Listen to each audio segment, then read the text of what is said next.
Bonjour à tous, c'est Jean-Luc Haut sur sa chaîne YouTube. Aujourd'hui, nous allons parler d'Origine, une start-up lettonne spécialisée dans les technologies de défense qui obtient une subvention de 4,5 millions d'euros du Fonds européen de défense pour son drone ISTAR, renseignement, surveillance, acquisition de cibles et reconnaissance portable doté d'une capacité de désignation laser de cible.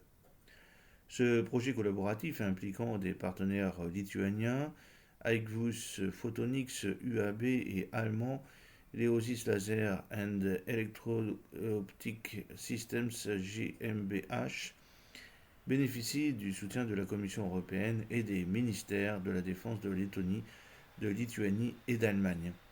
Il vise à minimiser la taille, le poids et la consommation énergétique SWAP du désignateur laser et de la caméra de visée, de la nacelle et du drone lui-même.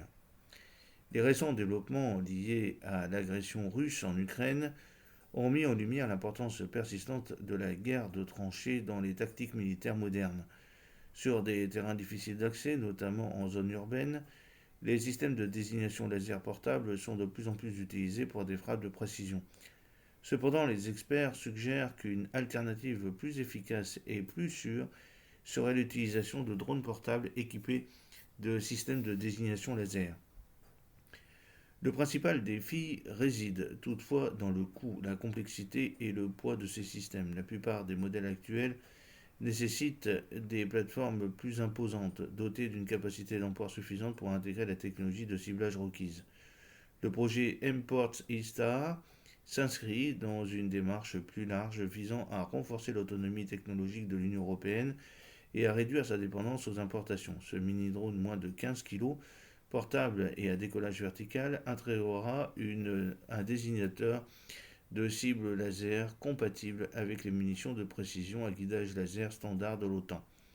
Les principaux objectifs du projet seront la rentabilité, estimée à un cinquième du coût des technologies actuelles, et la réduction du déploiement des troupes en première ligne, minimisant ainsi le risque de pertes humaines. Agris Kirpus, cofondateur d'Origine, a déclaré: le paysage de la défense européenne repose de plus en plus sur les technologies adaptables et abordables qui améliorent les capacités opérationnelles. Chez Origine, nous nous félicitons que le Fonds européen de défense reconnaisse la nécessité de renforcer les capacités de défense des petits et moyens pays de manière rentable. Notre projet Mportistar répond directement à ce besoin, permettant à des pays comme la Lettonie de relever plus efficacement les défis sécuritaires modernes.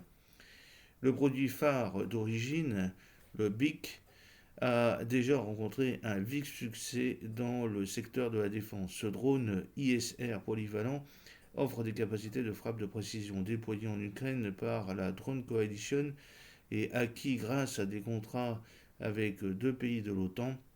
Le BIC démontre son efficacité sur le terrain.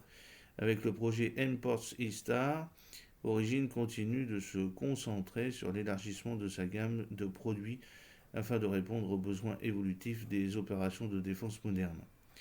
Origine Robotics est une start-up de technologie de défense basée à Riga, spécialisée dans les systèmes autonomes avancés et plus particulièrement dans les systèmes d'armes aéroportées à guidage de précision. Le produit phare d'Origine, The BIC, est un système ISR polyvalent doté de capacités de frappe de précision conçu pour la portabilité et la réutilisation. Fondé en 2022 par Ilya Nedal et Agris Kipur, qui ont revendu avec succès une start-up de drone grand public en 2020. Origine a levé 8,5 millions d'euros de financement, dont des investissements au capital de Change Ventures et Silicon Roundabout Ventures, ainsi que 1,7 million d'euros de subventions de l'Union européenne. J'espère que cette petite vidéo vous a plu. N'oubliez pas de cliquer sur le pouce pour la promouvoir, de vous abonner si ce n'est pas encore fait, de partager cette vidéo sur vos réseaux sociaux. A très bientôt, fidèlement, Jean-Luc Haut.